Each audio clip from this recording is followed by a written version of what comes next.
Good morning, good afternoon, good evening, participants listening from different parts of the globe.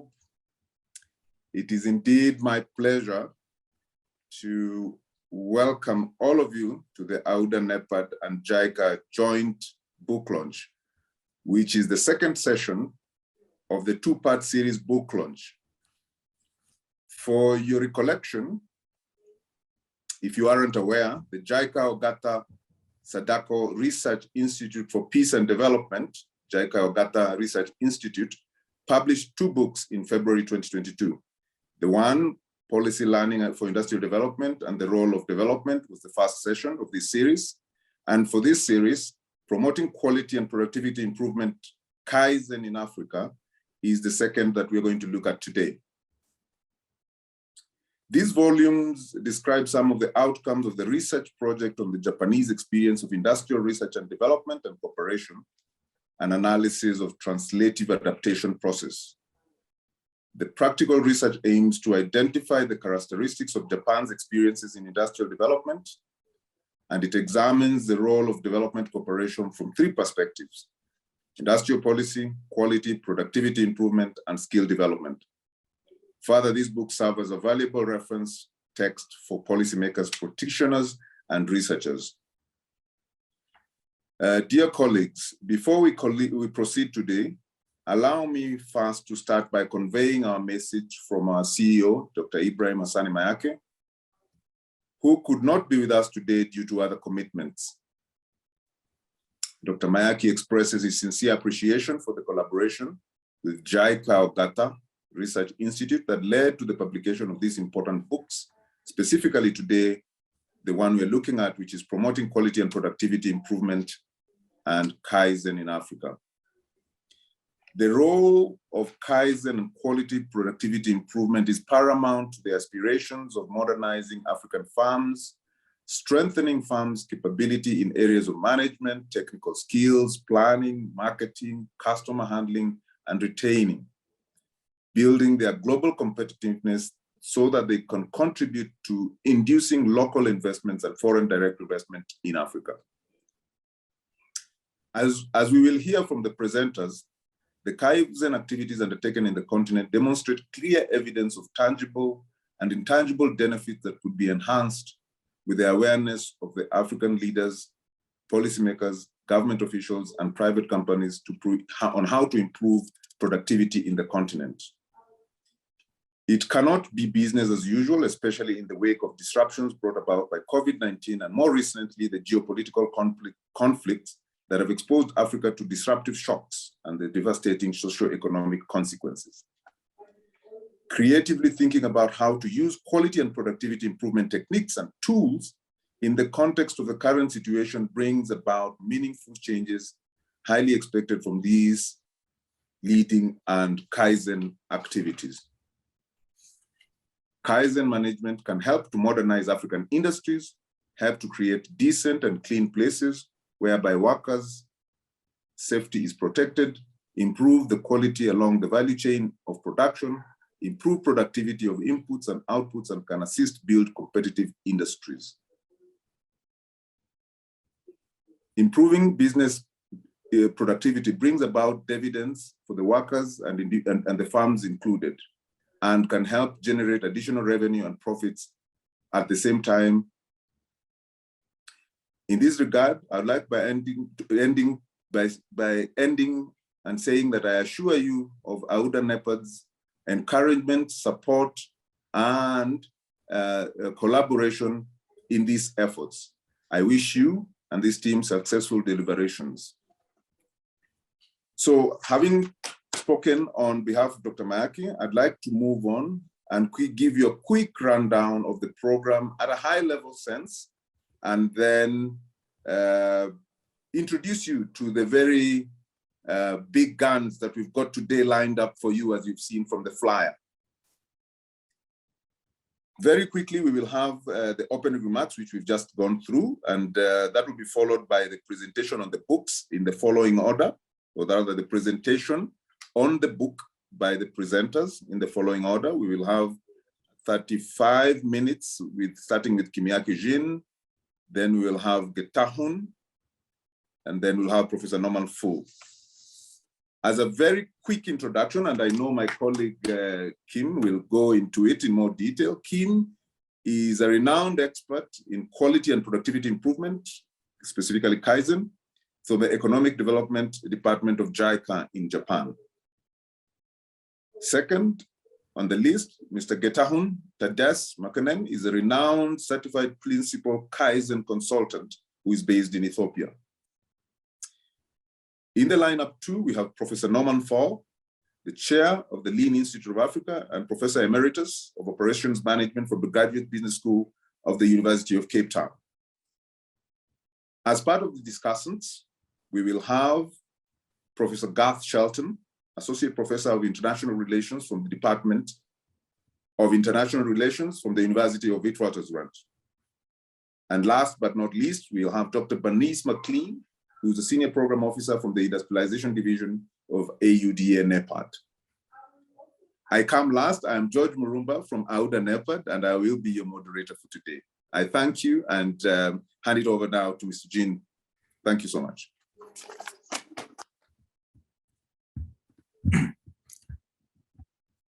Okay.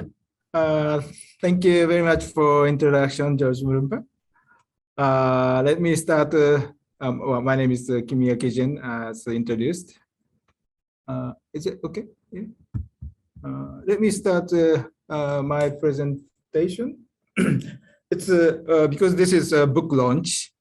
I have to introduce the overall feature of our book published in 2 months ago. Title is Promoting Quality and Productivity Improvement / Kaizen in Africa. As George introduced, this is a part of our bigger research project. And especially edited by myself and also Professor Izumi Ono, who will, I think, deliver the closing remarks today. First point is about the members of the authors. We have a good combination of practitioners and academics.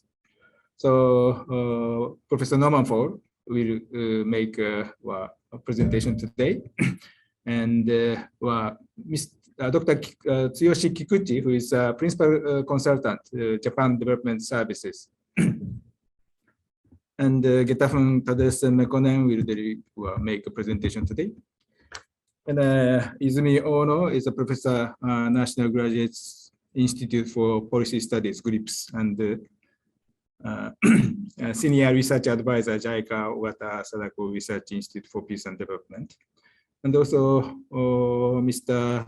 Tomonari Takeuchi, Manager of Detroit Dolce Tomatsu LLC, and the visiting professor of Kobe Institute of Computing in Japan. So we have very rich members. Then a structure of the book, which, well, actually you can download the full book from the website of JICA Ogata Research Institute. But these are the structure. Chapter 1 present an overview of Japanese Development Cooperation for the promotion of Kaizen in Africa. And second chapter describes the cases in Japan and also Singapore who promote the Kaizen. And chapter 3 discusses the insight into the key success factors of Kaizen based on the review of the JICA supported project, which is presented by Mr. Getahun Tades Mekonen today. Then chapter 4 is about the comparative analysis of the implementation of JICA supported project in Tunisia and Ethiopia by Dr. Kikuchi. And chapter 5 is about the Africa Kaizen Annual Conference and also Africa Kaizen Award presented by Professor Norman Fu today. Chapter 6 is about the theoretical review and the insight into the relation between Kaizen and innovation, especially referring to the case of M-Pesa in Kenya, which is well-known innovative measures for the money transfer by using the mobile phone. And chapter 6 is about human skill development in the era of digital transformation. I'm not going to explain all the details, but to pick up key messages. But first, I probably need to confirm what is Kaizen and also quality and productivity improvement. Well, chapter 1 of the book explains those things, but Kaizen is a management know-how that brings about continuous, participatory, incremental, and low-budget improvement in quality, productivity, cost, delivery, safety, morale, and environment. So those issues will be improved through Kaizen activity. And also, it's a collection of ideas and insights that many managers and workers have created and defined through their own working experience in each places. So very practical things. And it is a comprehensive knowledge structure that includes different levels like principles, systems, method, and the tools. The figure in the right-hand side will indicate this structure. Then Kaizen promote on the ground group work of the worker and multitask of workers, mutual support, and also visualization or transparency in the workplace. So it seems a participatory and democratic approach. And the reason why we use this quality and productivity improvement in addition to Kaizen is will be explained later. So what we are doing as a Kaizen promotion in Africa, JICA has supported bilateral cooperation project in 9 African countries indicated in this lower part of the figure. And also Africa Union Commission and JICA has collaborated to promote the Kaizen within the African Union Commission. And now AUDA-NEPAD and JICA are promoting Africa Kaizen Initiative, which is a 10 years initiative. Then a counterpart organization of bilateral cooperation project and also a member of Pan-African Productivity Association are the stakeholders of this initiative. Those stakeholders are actively participating in the initiative and organizing the working group meeting and creating the momentum to promote the Kaizen in Africa. Then as a part of this Africa Kaizen Initiative, we are organizing Africa Kaizen Annual Conference since 2016, and also Africa Kaizen Award since 2019. Those conference and award will be analyzed and discussed by Professor Norman for today. So important point I want to mention is the concept of translative adaptation. We've been using the word of customization, but now we want to introduce translative adaptation. Actually, Kaizen is an evolving term, and its tools and methodologies are changing as continuous improvement in circumstances of each destination. Concept of customization, which we have been using, includes the flexible application of Kaizen method and activities to modify them based on the local reality that workers and managers face in respective workshop shop floors. But basically, customization is let's say value neutral. But the translative adaptation is about adaptive acceptance of advanced system and new culture by developing countries in the process of modernization. And this word was presented by the anthropologist Professor Maegawa. So we quote this word. Then,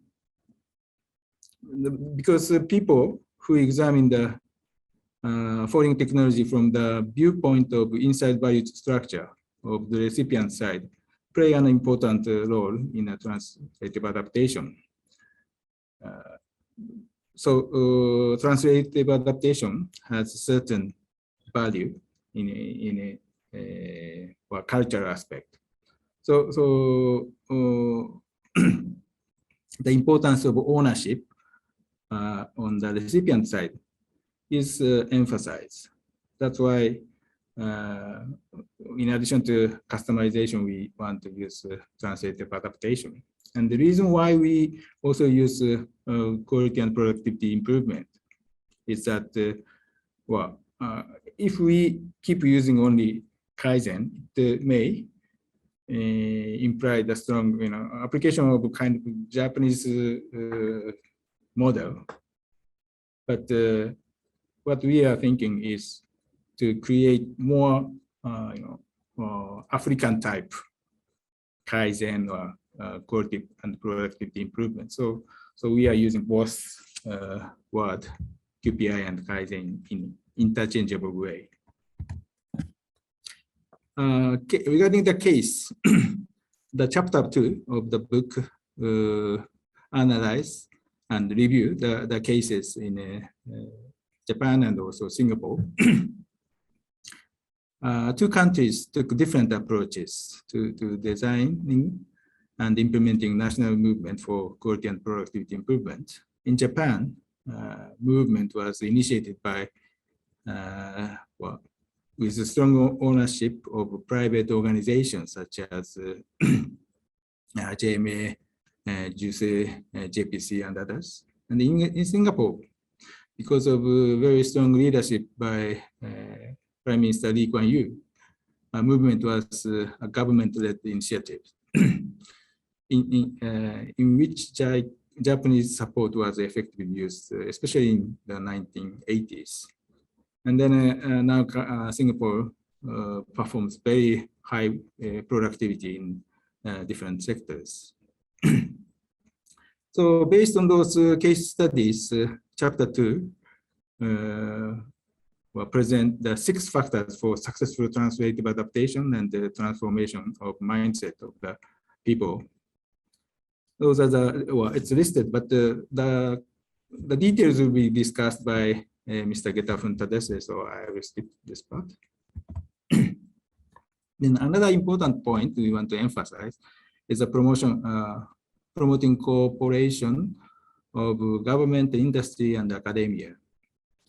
So, in chapter 1, we urge to make action research type approach through collaboration between practitioners and researchers that seek transformative change through taking practical action and doing research. Well, especially JICA Research Institute is in a good position to promote this nexus between practices and research. Mekonnen, Getafun Tadese Mekonnen also argues that the current involvement of scholar in Kaizen practice in Africa is extremely low level compared with other cases, so that this may negatively affect the improvement of the approach or technologies in Africa. Kikuchi also argues that JICA's Industrial Development Corporation should be designed to promote collaboration between various organizations, including associations and universities. And he pointed out, he introduced the cases in Tunisia and Ethiopia. In chapter 6, Takeuchi argues the relation between innovation and Kaizen in digital transformation. In recent days, digital technologies drastically improve the ability of communication that makes service sector, especially service sector, more productive, because the service sector has kind of characteristics of non-tradable and also simultaneous provision and reception of the services. at the same time. So that limit the outreach of the services. But because of digital transfer technologies, communication are now extended to much broader beneficiaries. So Takeuchi reviewed the innovation discourse and argued that incremental and disruptive innovation based on the African context, in particular in the service sector, is most suitable in the current African context. He also argued that Kaizen is an integral part of innovation because we may have good idea to create the innovation, but without the continuous effort of improvement, we cannot really materialize those good ideas. And in chapter 7, I talked about the skill development of the people in digital transformation. Well, we can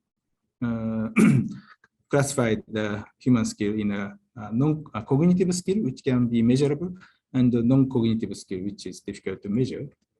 Then the non-cognitive skills include perseverance or self-control, or social skills such as teamwork, communication, and negotiation. And as I said, Kaizen can promote this group work, communication, collaboration with co-workers. So social skill can be developed. And the interesting point is that one of the author of the book titled Grit, or Power, Grit, the Power of Passion and Perseverance, Dr. Duckworth, pointed out that many grit paragon who has strong grit or perseverance practices Kaizen. So there may be some relation between Kaizen and perseverance. So that's why.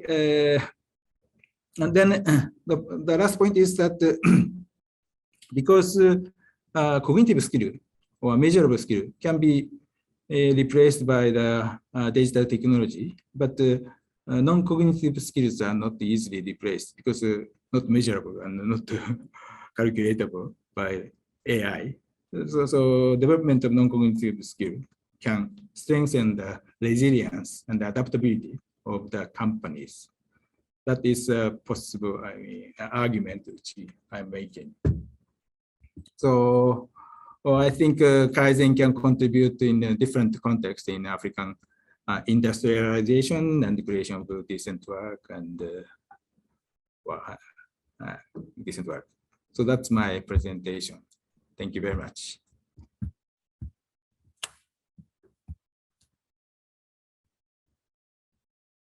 George?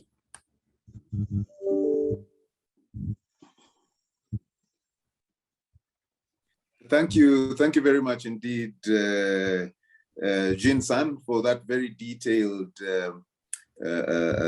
outline of the book and the contents. Certainly very important issues coming out around translative adaptation, the issues around the extent to which participation from local scholars should be. And certainly we look forward to get diving a little bit more deeper into this with the presentation now from Mr. Getahun Tedes Mekinon of our own African Sun, who is a principal consultant and who has extensive experience. So over to you, Mr. Getahun. Thank you, George. Thank you for your generous introduction. My PowerPoint will be managed from Tokyo, thanks to the technology. This is my chapter, Key Success Factor for Quality and the Productivity Movement, or Kaizen, the case of African countries. The second chapter, the second slide. Now, these 6 factors were identified in chapter 1 for the success of quality and the productivity movement in any nation. These 6 factors have to be observed: national commitment, institutional infrastructure, grassroots awareness raising, standardized training and the consulting programs, industry, academia, government partnership, and the development of private sector consultants. These 6 factors came out from the experience of Japan and Singapore, which has managed to conduct quality and productivity movement in 2 different scenarios, private-led and public-led. Second slide. Now, the aim of this chapter is to explore the characteristics of 6 countries in Africa: Zambia, South Africa, Tunisia, Tanzania, Kenya, Ghana, and Ethiopia, how those 6 factors really behave, or the current status of these countries. Second slide. So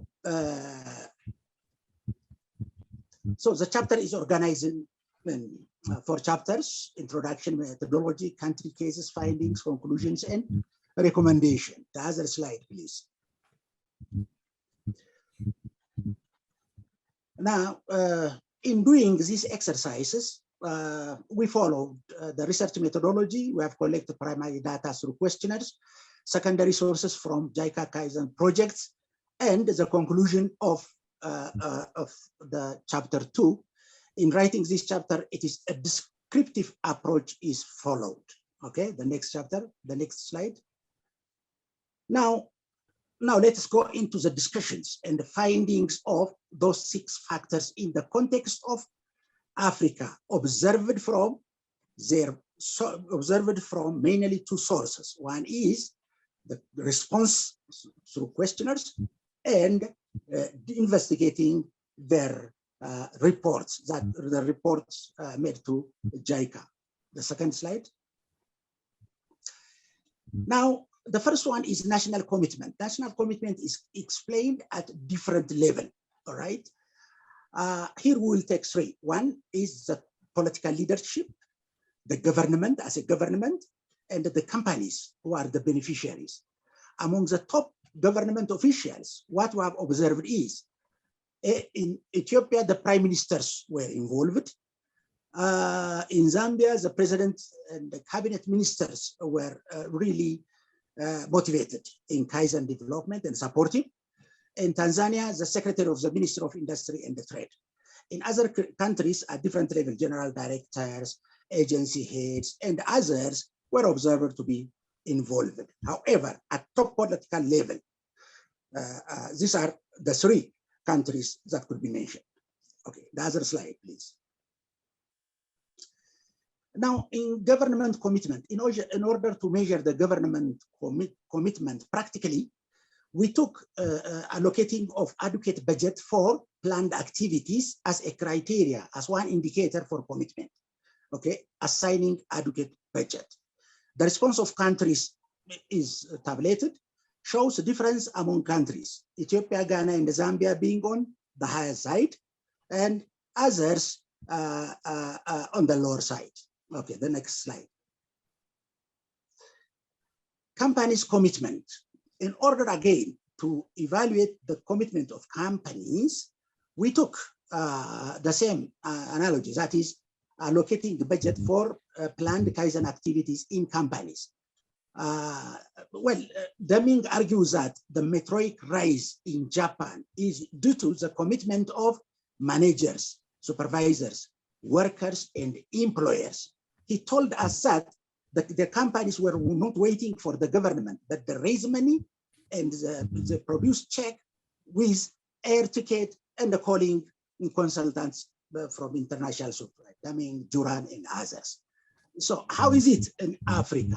According to the response of companies, those in Kenya and Tanzania do not allocate budget at all. In some countries, not adequate budget for planned activities.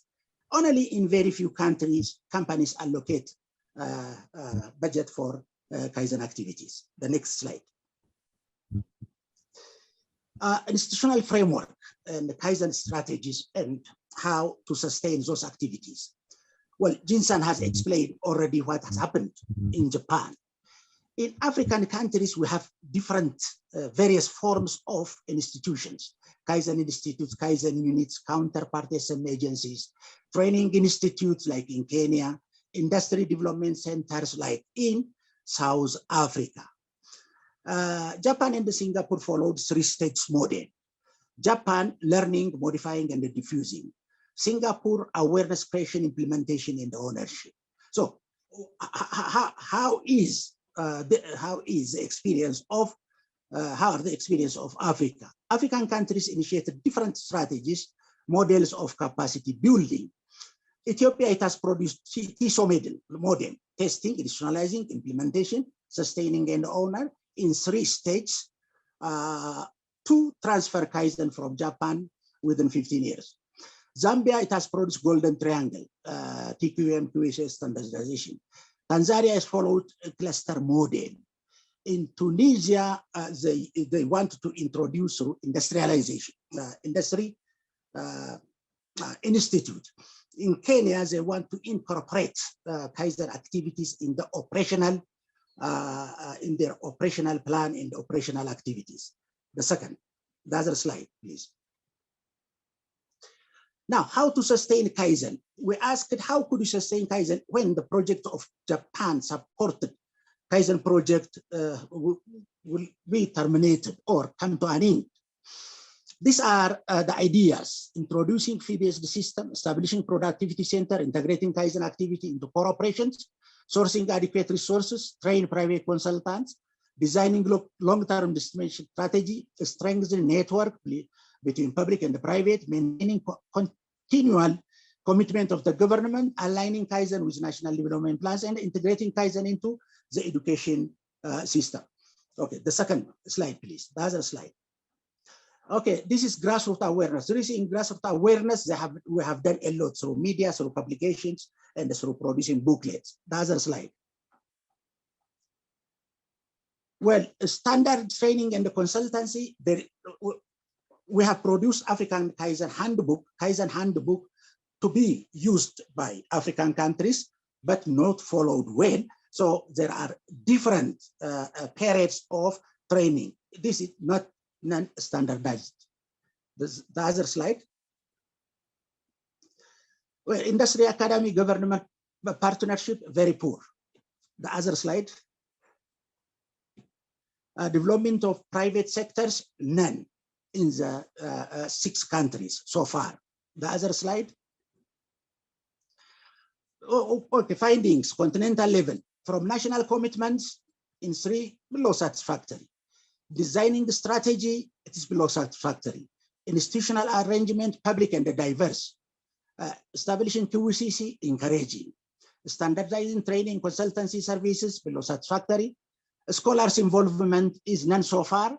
Producing private consultants are none so far. These are the findings. The other slide. Now, conclusions, 3 conclusions. We Africans are at initial stage of learning. Although there are encouraging results in the project, it is only an age of decay. Significant effort has been made to modify. So generally, it can be not developed to national quality and the product.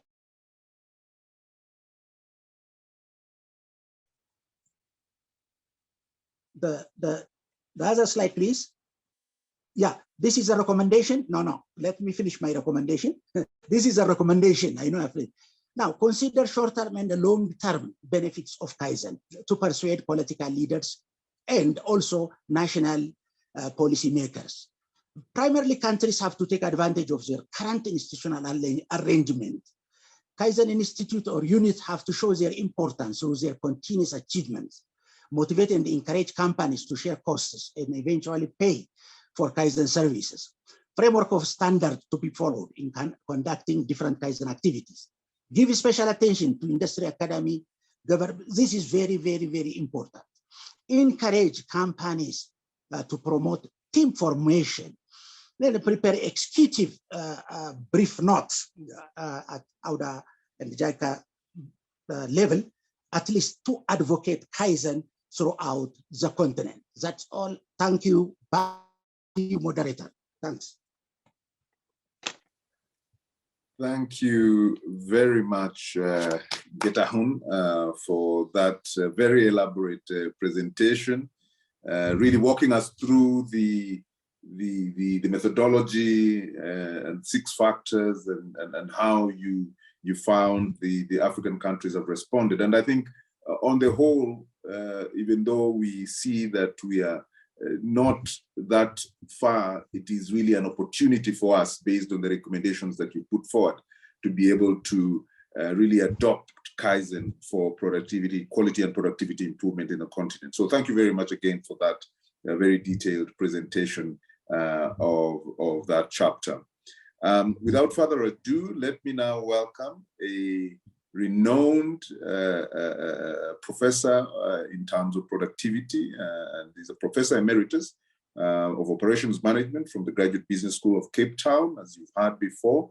That's Professor Norman Fall, to walk us through the chapter 5 of the book.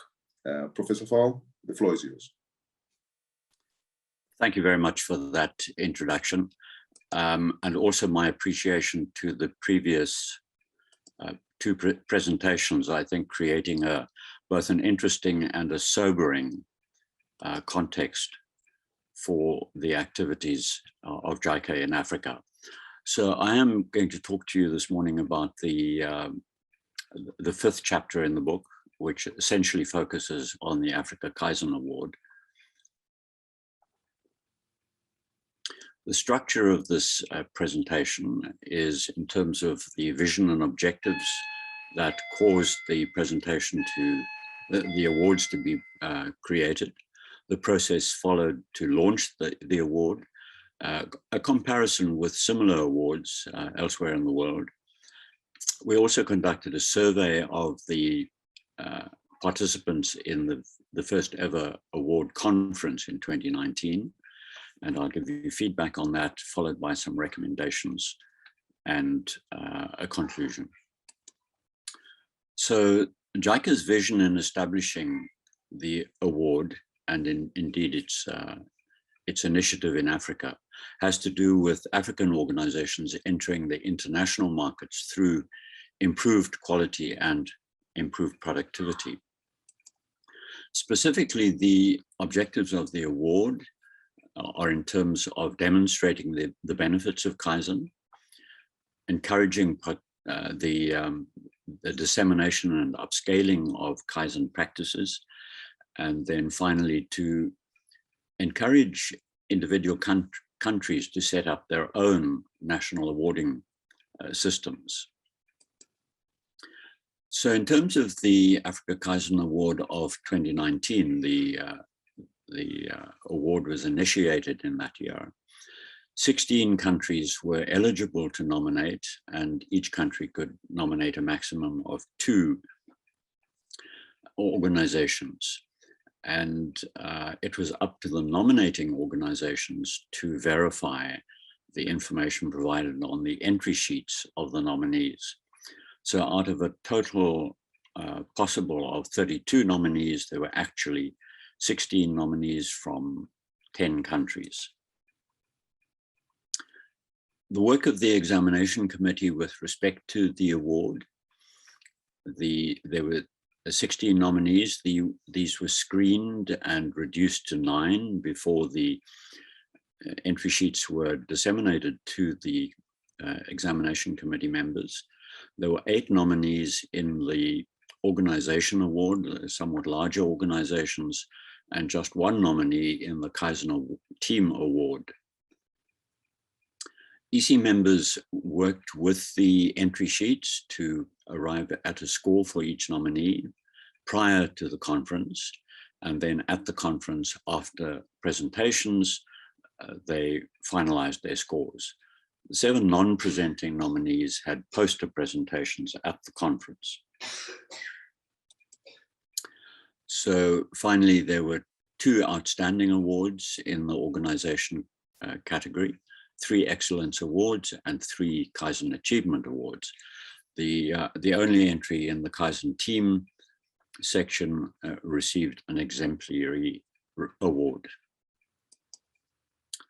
So now comparing the Africa Kaizen Award with some of the other awards in the world, you can see there the Deming Award, the Baldridge Award, the European Foundation for Quality Management, and the Africa Kaizen Award, the years of establishment. And then under motivation, you will see The Deming Award has a very strong internal focus on total quality control through statistical process control. The American and European awards have a strong emphasis on competitiveness, and the Africa Kaizen Award is really trying to encourage best practices across Africa.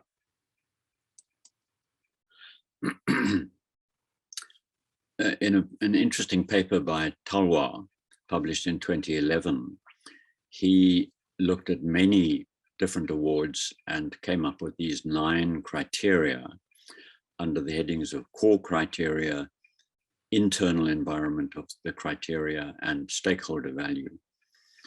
Now, the Africa Kaizen Award certainly touches on all 9 of those criteria. The following slide is very detailed, but I want to draw your attention to just parts of it. So the Africa Kaizen criteria fall under 4 headings that the examination committee members score on a scale of 1 to 5. So there's an objectives scoring, there's a process of implementing Kaizen, and then the outcomes and outputs of implementing Kaizen, and finally a score for the presentation at the conference. Just want to highlight that the majority of the weighting of the score is under the heading of outputs or outcomes. Firstly, the quality of the products and services being produced by the nominee, the productivity with which it is produced, the motivation for the workers, the skills development of workers, teamwork and communication, safe and comfortable work environment of the organization, customer satisfaction, social responsibility, spillover effects, that is the dissemination into the broader community, and the achievement of organizational objectives and targets. So that's where most of the weight is in the Africa Kaizen Award. So 7 months after the June 2019 Africa Kaizen Award conference, which took place in June 2019, we surveyed the key participants, namely the nominators in the target countries and the nominees from those countries. I should mention that the response to the survey was rather poor, which in itself is a message as to the impact the award is having. So looking at the, I'm afraid the top of my screen is hidden by the banner, but we are comparing here the nominees and the nominators and their reason for engaging with the Africa Kaizen Award. So they were absolutely in accord that quality of goods and services being produced was the most significant reason for them being involved. But what is really interesting is the difference that we see in the emphasis on employee safety, well-being and morale, ranked #1 by the nominees and virtually last by the nominators. There is evidence throughout the survey that the nominees and nominators have quite significant different interests. Also, in terms of domestic competitiveness, ranked highly by nominators, but not ranked highly by nominees. The affordability of goods and services, also more important to nominators than nominees. When we come to the benefit for nominator or nominee in participating in the conference, we see agreement in these three: the knowledge gained from presentations made by the expert speakers, renewed personal motivation to continue with Kaizen, really encouraging to see that, and then the insights and motivation which has taken place, which is taken back to the owner organization. But again, we see differences. When we look at knowledge gained from informal conversations during the conference, we see that was the #1 rank for the nominators, but the lowest rank for the nominees. We then also see, in terms of knowledge gained from the presentations, very highly regarded by the nominees, but pretty lowly for the nominators.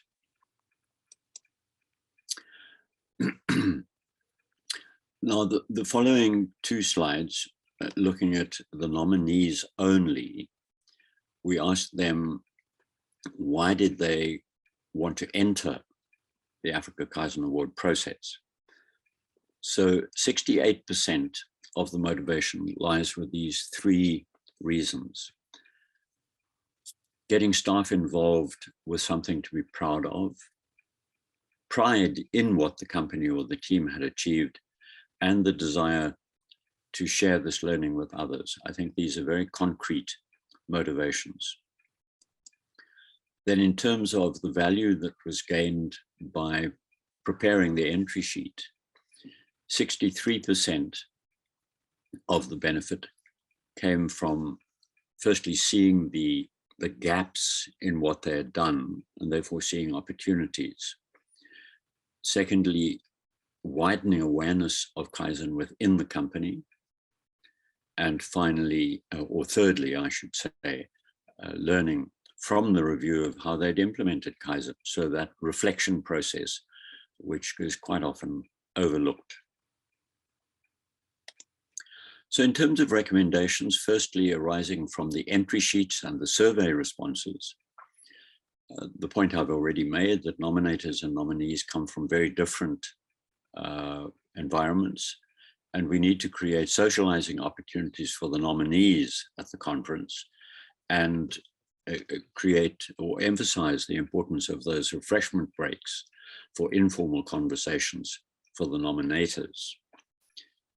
We need to widen and improve the nomination process. At the moment, it is rather limited.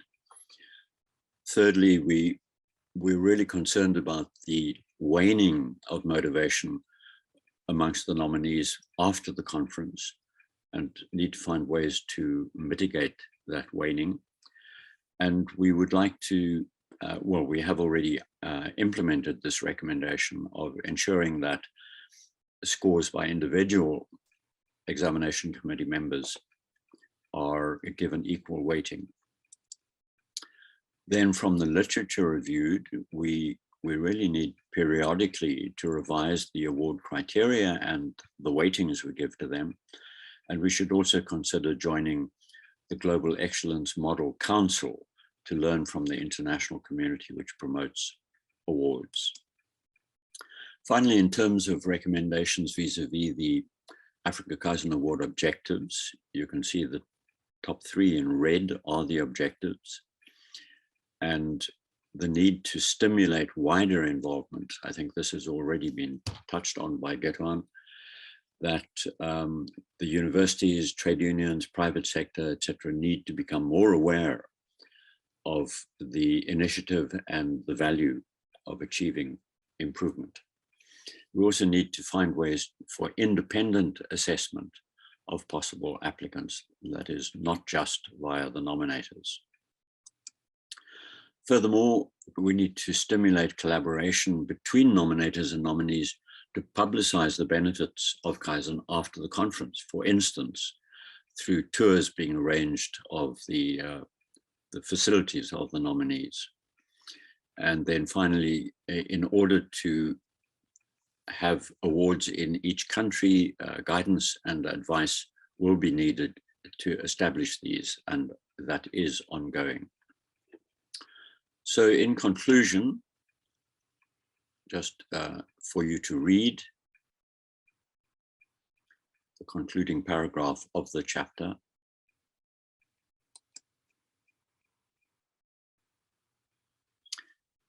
Perseverance is going to be needed. Things cannot be achieved very quickly. However, we do need to persevere because socioeconomic development will remain an imperative for many years. Thank you.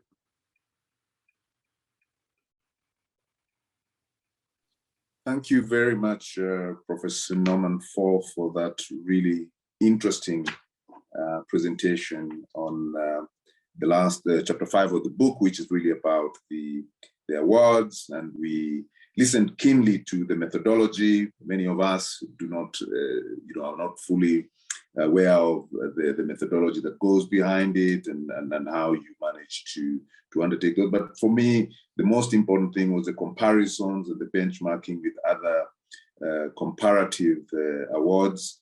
That was certainly interesting, and also looking at some of the resonating factors that Getahun talked about: poor responses to the survey, the alignment between the different components between the nominees and the nominators, and certainly, I think most importantly, the recommendations that you've made with respect to this. And foremost, I think, is the need for perseverance, because as we say in the continent, socioeconomic imperatives will certainly take precedence in time. So we need to hang it in there, continue preaching the message of Kaizen and quality and productivity improvement, so that we're able to, through awards like this and other initiatives that we've had before, be able to uplift the aspects of productivity. So thank you again very much for that very, very detailed presentation. Without further ado, ladies and gentlemen, I will now segue to the next part of this book launch, which is to get some comments from our discussants. And to start with, we will have some discussion points from Professor Garth Shelton. Professor Garth, if you were able to come on, just to give us some discussion points before we move to the next session. Thank you very much, George. May I just say thank you very much for inviting me to be with you today, to engage in this very interesting topic. And secondly, thanks to the presenters for their hard work in giving us a very detailed and focused overview of their chapters. And of course, thanks to all the authors who did an excellent job in producing this book, which we're talking about and thinking about. So thanks to everyone involved. May I just start my presentation by referring to another book. And this is a book written some time ago by the managing director of Sony Corporation, Mr. Morita-san. And just this is a book I often use with my students. I say this should be our model. This is how we should promote business development in South Africa. And I think Mr. Morita-san had 4 things which promoted his corporation. First was Kaizen, though maybe he didn't describe it as Kaizen, but certainly Kaizen was part of the process. Secondly, perseverance, never give up, should be part of the process. Innovation, all 3 of those factors have been mentioned in the presentation so far. But there's one more I'd like to add, and that is speed. Mr. Morita was always in a hurry to get things done. So maybe to be more competitive, we have to be faster as well. So a much more focused and dedicated implementation of Kaizen and speed may be what we need in Africa. A book review usually consists of 6 elements. So just let me outline those elements and then I'll try to fill in each element. The first element in a book review is to identify the central theme of the book. The second is to identify the essential information or essential, what's important about the information provided in the book. Number 3 is to provide praise or criticism. Number 4 is to rate the book, to try and evaluate the book on a kind of rating system. Number 5 is to make some recommendations regarding the book. And number 6 is to raise some questions. So I'm going to look at those 6 points. So the first thing is, what is the central theme of the book? So it seems to me that what we've been referring to is customization of Kaizen for the African continent is probably the central theme, in my opinion. And there are many challenges for Kaizen in Africa. But I think the authors of the book make it very clear that for success in a globalized environment, African economies need to be much more competitive. And Kaizen is the key to that competitiveness. So if we focus on Kaizen, we can become more competitive. We can be much more successful in a globalized international system. So I think for me, that's the central theme that comes out very strongly in the book. And another theme, I think, which is very important, is that governments need to support these Kaizen programs. It needs to be a high-level commitment to the program. Otherwise, probably won't succeed. What are the essential themes or information provided in the book? The book is very wide, and I think it's very impressive in terms of providing new ideas, a detailed study, etc. Let me mention a few things which I think is important. Involving scholars and academics to promote Kaizen. I think this could be the key to unlocking Kaizen in Africa. Support from JICA, I think, is also important. The Kaizen seminar and the Kaizen MA and PhD programs in some African countries. It seems to me those would be very helpful in promoting Kaizen across the continent. And then on page 80 of the book, I noticed the reference to visionary leadership in the case of Singapore in promoting Kaizen in that particular region or country. So visionary leadership, I would argue, is critical in this process. We need our leaders to come on board and to promote Kaizen across the continent. Another factor on page 158 of the book, there's also a lot of discussion around this customization of ideas. How do you get African ownership of Kaizen? I think that's the challenge for the future.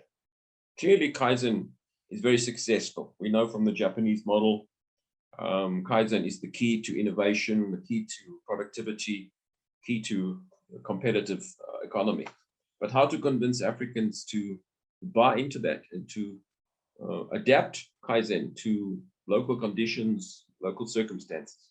I think that's our challenge. And I think the book tackles that challenge very nicely. I think there's lots of recommendations coming out of the book. So I think well done to the authors for thinking hard, long and hard about these issues and coming up with lots of new ideas.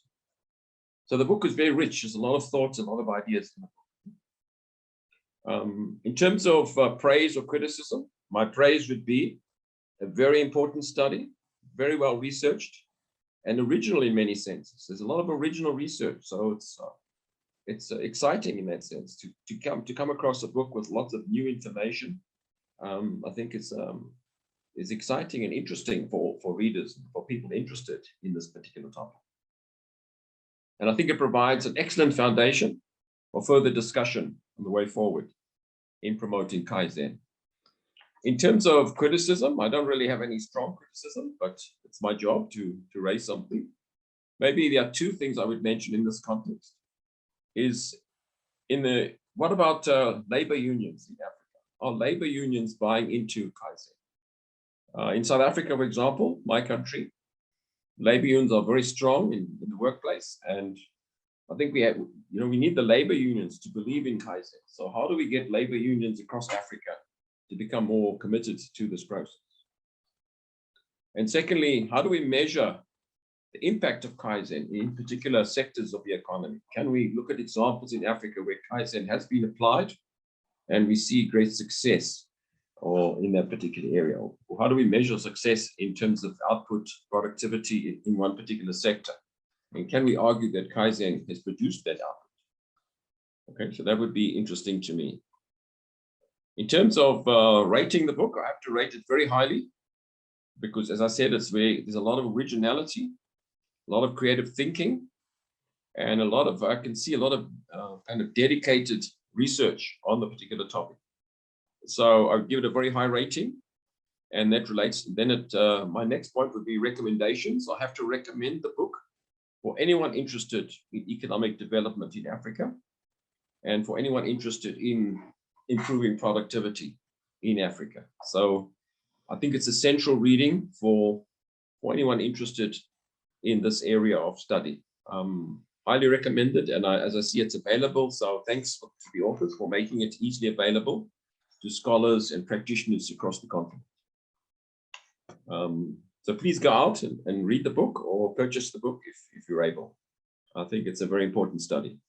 If I can raise a few questions, I'll just raise one question for each of the presenters, just to lead us into the next session. For Mr. Jinsan, I just wanted to ask why has it been such a long time before Kaizen was introduced to South Africa? I think one of your slides indicated that Kaizen was only started to be promoted in South Africa in 2015. I was wondering why it took such a long time. I mean, Japan and South Africa had a long relationship. So why is South Africa kind of late to the game? And can we catch up? Can we do better in catching up? I'd be very interested in your comments. For Mekonnen-san, how to get more scholars involved in Kaizen? I think you raised this issue in your chapter. I think it's a very important theme. You know, if we can get academics more involved, maybe we can be more convincing and get our governments to buy into this. Maybe that's the key. And then for Professor Paulson, would you argue that JICA is the key factor in this process, that JICA needs to support Kaizen in Africa, and that JICA is the kind of the driving force for this process, or is there other factors which could be important? So those are three questions I'd like to raise, which comes out of the presentations, as well as my reading of the book. In closing then, I'd like to encourage the authors to continue this work, to perhaps write some follow-up articles, and to do more in this area. I think it's a very interesting and encouraging area to do research. And I look forward to the day when I'll see a book like this. See, this one says, "Why has Japan succeeded?" I look forward to the day when we read a book, "Why has Africa succeeded?" And in that book, we would be able to argue that Kaizen was the key to Africa's success. So I'm looking forward one day to the future where we can argue, we can come together and we can discuss the successes of Kaizen. Thank you for your attention, and I look forward to more discussion in the next few minutes. Arigato. Thank you very much, Professor Garth Shelton. You have certainly, raised a number of very interesting points and questions, and certainly highly rated book. The 6 key issues that you took us through of a book, excellent way of looking at it, and I certainly also look forward to the responses to the questions that you posed to the presenters. And I think actually the question on productivity is the 4th of your question, and I'm sure they will be able to respond to it here. So we certainly look forward to that. We are supposed to have Dr. Bernice McLean coming in second, but unfortunately, due to some very urgent emergencies, she's dropped out, and with sincere apologies. However, I'd like to ask my colleague, Pamela, to just step in for a little bit before we go to the Q&A. Please take note of the questions. We still have some other questions posted on the chat, but we will start with the questions from the discussants, and then we will go to those ones posted on the post. So Pamela, very briefly, if you could just make an intervention, and then we will proceed. Right. Thank you very much, George. And thank you, Professor Sheldon, for those very interesting questions that you've posed to the panel. My intervention won't be too much on the book, because we've heard a lot from the presenters, the authors, as well as Professor Sheldon's a good analysis of the book. I will take an applied research and a practicality approach of applying Kaizen principles to the development as we, AUDA-NEPAD, see it on the ground. And the widespread practice of Kaizen can lead to actual incremental innovation, not only in the manufacturing sector, but we see it across all sectors, such as healthcare, skills, and training. Regarding the development and states that this approach can be fundamentally seen would form incremental change in our different countries in the continent. The radical innovation often comes from an idea, But the process of achieving this progress must be looked at in a Kaizen way. And we at AUDA-NEPAD also sees Kaizen as a precondition for radical innovation. I recall Professor Ono once mentioning in the actual Yokohama TICAD conference that was held, where she said that there's no conflict between incremental innovation and radical innovation. And she spoke about Kaizen not only being for the workplace, but also for life, attitude, and a way of thinking. And I think in the service industry in particular, as Professor Sheldon alluded to here in South Africa, that will play a very important role. So I think the principles of this also need the support and role of governments to realize the importance of Kaizen, its principles, its practices for dissemination and for innovation. Industrial transformation and development of skills must go hand in hand. So I agree with Professor Sheldon here when he asks, how are we going to take this to our students? And a successful Kaizen program, as well as an engagement of JICA with bilateral TVET programs that we have here at AUDA-NEPAD can serve as that instrumental body. We have TVET programs in Uganda, South Africa, Senegal, Mozambique, and the DRC, and we think that this can serve a tremendous support in sensitizing the Kaizen program. We also see complementaries and synergies to enhance cooperation. Should there be at various levels, and this can be explored specifically to the Skills Initiative for Africa, as we can provide this cooperation on the ground and create this collaboration between the Kaizen support and the ATVET projects that we have. We don't only see Kaizen as an initiative which started in 2017, but we see it as a useful tool to foster industrialization process in Africa. And Kaizen is just not a tool for industrialization to accelerate industrialization in Africa, but it also will serve as startups as it is included in this initiative. And I recall in the previous previous Kaizen award ceremony that was held in Tunisia a few years ago, we actually were able to realize the productivity that was experienced by African companies and businesses who practiced Kaizen. We saw productivity levels increase. We saw staff, attitude improved, and their conditions of work was better. So we were able to see the demonstration of Kaizen very appropriately and very significantly. And I think that we should leverage on this kind of demonstration more in order for the international community to actually witness this and to address how the economic damage we're currently facing in Africa can be supported just through the Kaizen approach. Kaizen also we look at it very importantly as a strong link between the continent and the free trade agreement through industrialization and the promotion of micro small enterprises through Kaizen. And as a result of this, the TICAD 7 led by JICA had promoted Kaizen as one of the pillars of development in relation to AUDA-NEPAD and the African Union. So as NEPAD, I would like to conclude that in showcasing concrete examples of Kaizen implementation, where these best practices can play a critical role in attracting more people to have interest in the Kaizen initiative.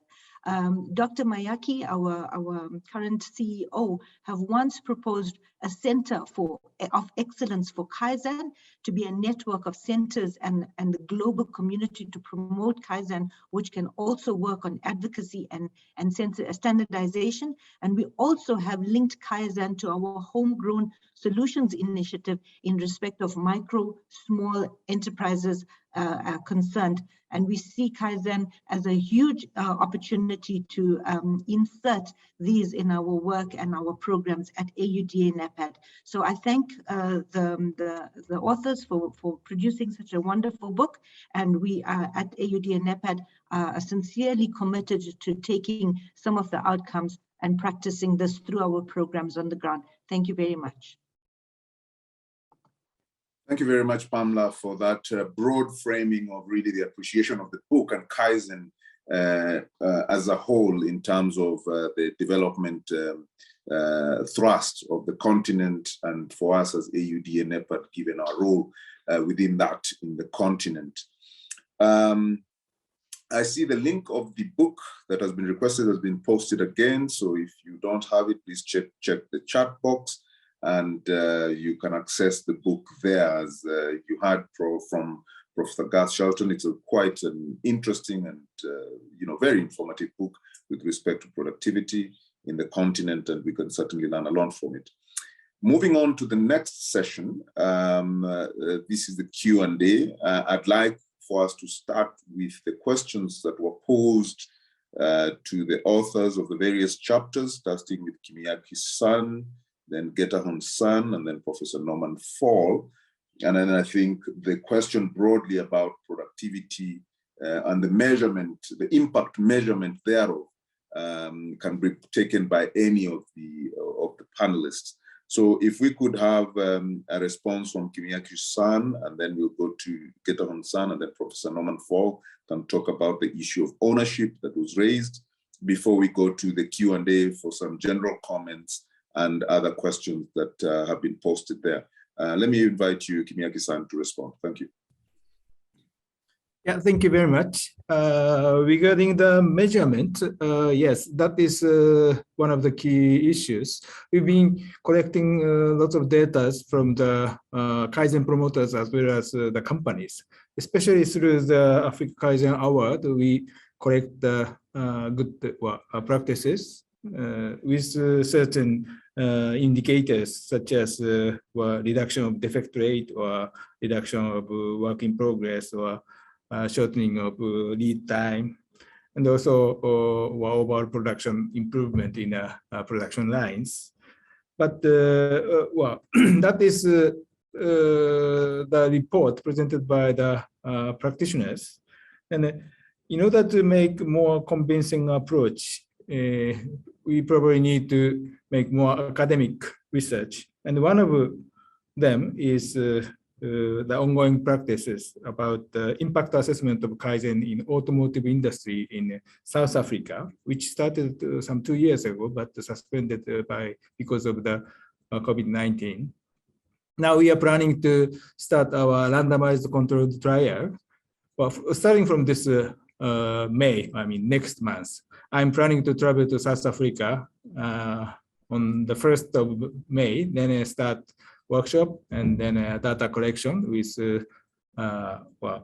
research team members in South Africa. Actually, Cape Town University and also TWIMS, Toyota Whistle Institute for Manufacturing Studies are involved. And then automotive industry development centers in South Africa are also providing the training for this impact assessment. So the result of the research will be a concrete evidence on how Kaizen is effective in African continent. And regarding the activity in South Africa, as Professor Shelton asked me, well, in my understanding, although I haven't really analyzed the details of the situation, but in my understanding, there's relatively strong presence of Japanese private companies such as Toyota, Isuzu, or other manufacturers. Support to the manufacturing and also private businesses are mainly carried by those private companies. But because of the promotion of the Kaizen, in African continent, and also because of the very important position of South Africa in the economy in the continent, we start our Kaizen project in 2015, focusing on the automotive industry, especially tier 1 suppliers. Then based on very successful result of the previous JICA project in South Africa. Now we are ready to start a new phase of project well, from this year for the coming 5 years, from up to 2027. So the project will cover a much broader sector, not only automotive industry, but more broader sector and also broader locations, in order to scale up Kaizen practice in wider stakeholders. So to be honest, I myself will be a part of a new project, in addition to the well, member of the research project on impact assessment. So well, JICA's commitment and involvement in South Africa will be much more stronger from this year, I think. That's my first comment. Sure. Thank you very much, Kimiaki-san, on that, the responses for the aspects on productivity, essentially letting us know that, you know, there are some metrics in place for measurement. However, there are further developments with regards to this, so that we can be able to be more precise and concise in on the impact thereof. Let's now move on to our good brother up in Ethiopia, Getahun, on the question that was posed by Professor Gatshelter. The floor is yours, Getahun-san. Thank you, George. Thank you. First, I want to appreciate our discussant, Professor Gershol. He raised very, very important issues that I can see he has a good background. I'm happy to see an African professor really motivated in that way. Well, in the ownership and how to convince Africa, really now, from our activities in different countries and the African Kaizen initiatives, we can say that more of the countries are well informed. And in more of the countries, the results of Kaizen, before Kaizen and after Kaizen, is informed to political leaders and the policymakers. The question is rather how we can convert how we can convert our activities and the outcomes we have achieved so far to a national movement level, as we saw in Japan and Singapore. That is really discussions, that is really dialogues. I'm very happy to hear from Palma, AUDA-NEPAD, that our continental institutions involved in disseminating Kaizen through different mechanisms, which also I know very well. And also we have what is known as African Kaizen Initiative between JICA and AUDA-NEPAD. Through that now, we are organizing the countries to come together, to plan together, to evaluate together, and to see the results together. This togetherness is very important because Kaizen is a teamwork. We have also established there are about 5 working groups in Africa operating. So all these are the promotional, the advocacy parts, so that to bring Kaizen in its outcomes to our policymakers and the political leaders.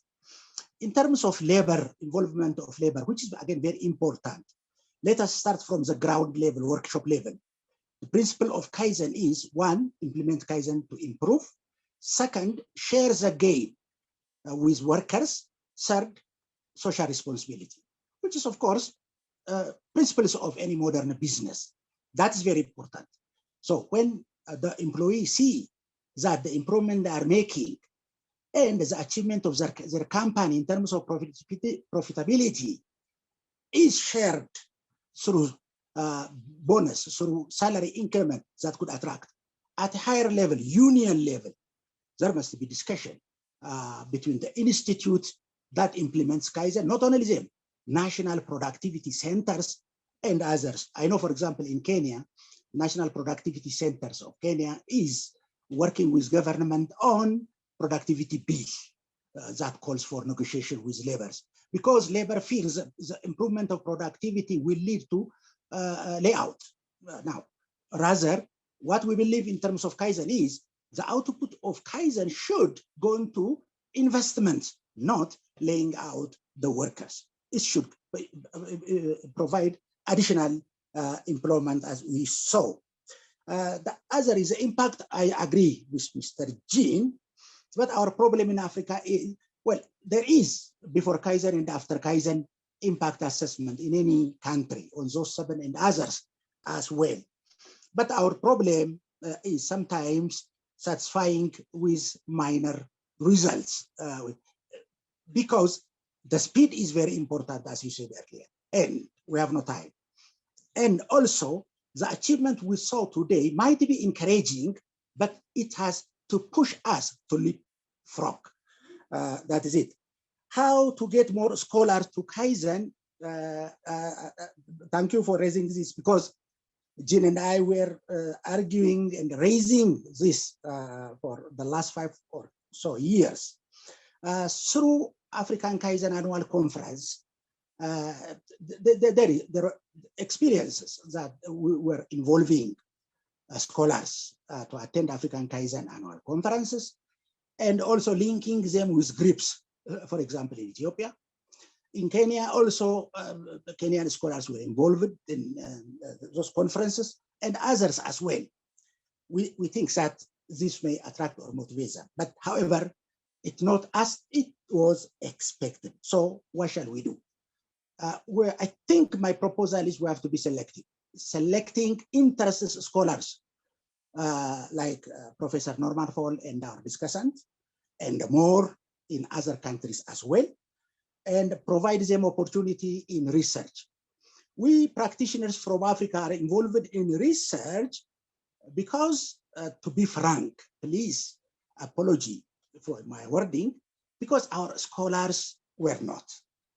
If our scholars will involve on those research, we'll do our practical or practitioners' works. So that is it. The other, I think we have probably we have to have a program of bringing such selective scholars from different in some sort of conference and raising these questions and knowing from them. Because so far we are talking from our experience and observation. We haven't heard from the professors. We want to hear. That is very important. So that's all from my part. Thank you. Back to you, George. Thank you. Thank you very much, Getahun-san. Always very informative. I think productivity, we agree, is good for the continent, and so it will be for the unions as well. And as far as scholars, we certainly will encourage more participation of African scholars in this regard. Now, I'd like to afford Professor Norman Fall. I know the issues and the questions have been broached broadly by the first 2 presenters, but let me afford you, 1 or 2 minutes, just so that we can go to the closing session and look at some of the comments that have been posted. Professor Norman Fall, if you have any other follow-up responses to the questions, yes, thank you. Please take the floor. Thank you. Just addressing the aspect of productivity improvement and the attitude of unions, I have found over many years that there's a sort of gut reaction that says, if we improve productivity, we're going to reduce jobs. I think that's a very unfortunate perspective and can be challenged by saying, well, if you think productivity improvement will eliminate jobs, do you think that reducing productivity will increase employment? Of course it may, but it's certainly not sustainable. Just responding to Professor Sheldon's very interesting comment about the role of JICA, key in supporting Kaizen. Yes, I think it is key. But it brings to mind the idea of taking the horse to the water. That doesn't mean that the horse is going to drink. And the whole concept of translative adaptation, I think, comes back to challenge us. And I was very impressed, very struck at the 2018 conference at the very senior commitment in Ethiopia for Kaizen. Perhaps just a question I want to raise is the role of public sector employment in the context of a country and its openness to continuous improvement. My hypothesis is that if we have the economy, the employment in an economy dominated by the public sector, we create a workforce with a completely different motivation than when the economy is dominated by private sector, where we can see competitiveness and profitability as very significant. I think in Africa, there's a very high proportion of public sector employment in a lot of the countries. I think I'm going to leave it at that, except maybe to comment that I think there's a great deal happening, let's say, under the radar in the various countries that is happening through private sector consultants, which we are not particularly seeing, and that some of those private sector consultants simply see JICA and national government-supported agencies as competitors. And I would like to see maybe even self-nomination of organizations to the Africa Kaizen Award, so that we begin to see a broader picture of continuous improvement and Kaizen through organizations in Africa. Thanks very much.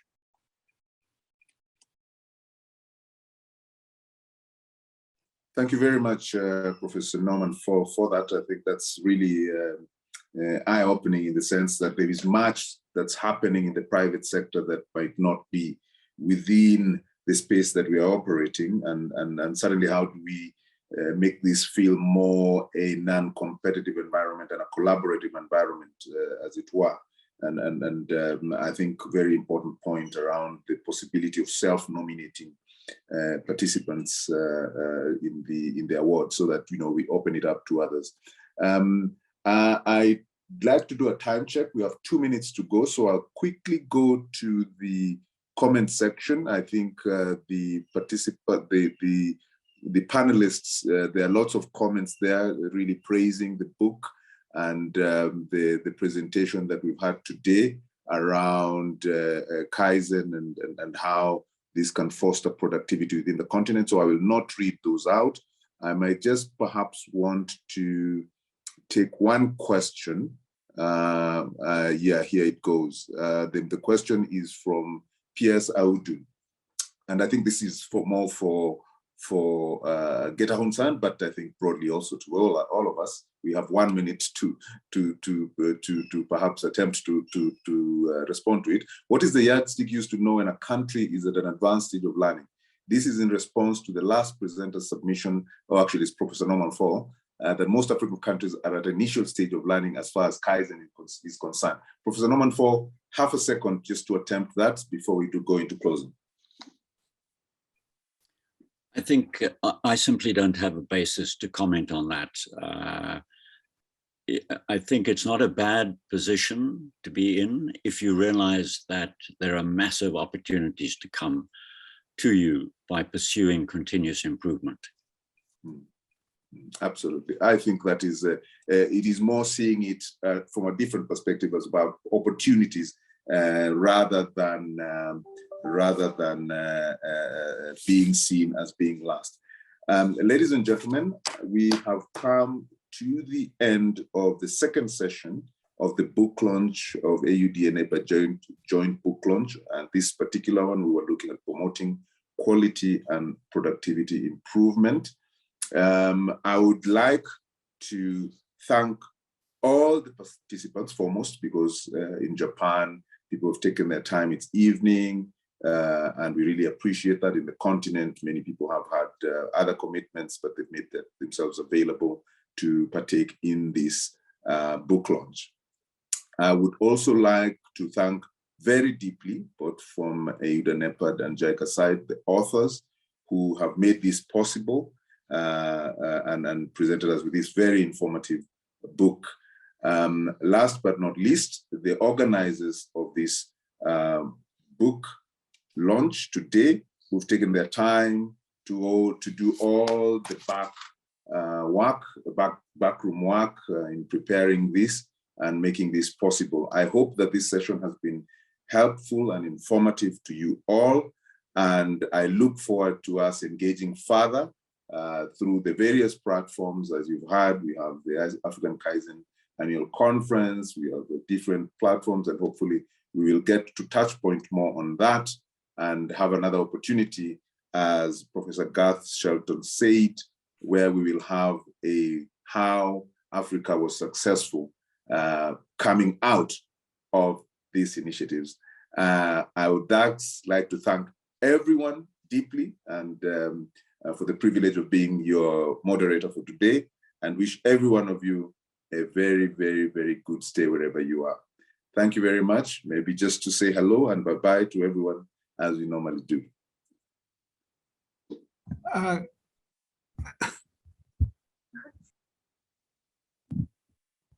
Maybe we should ask Professor Izumi Ono to say a few words.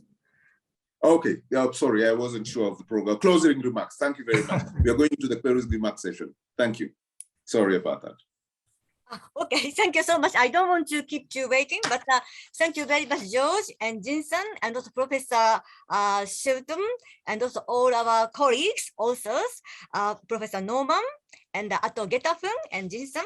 So my name is Izumi Ono. So I also would like to thank you so much for all the collaborators and participants in joining this the important session.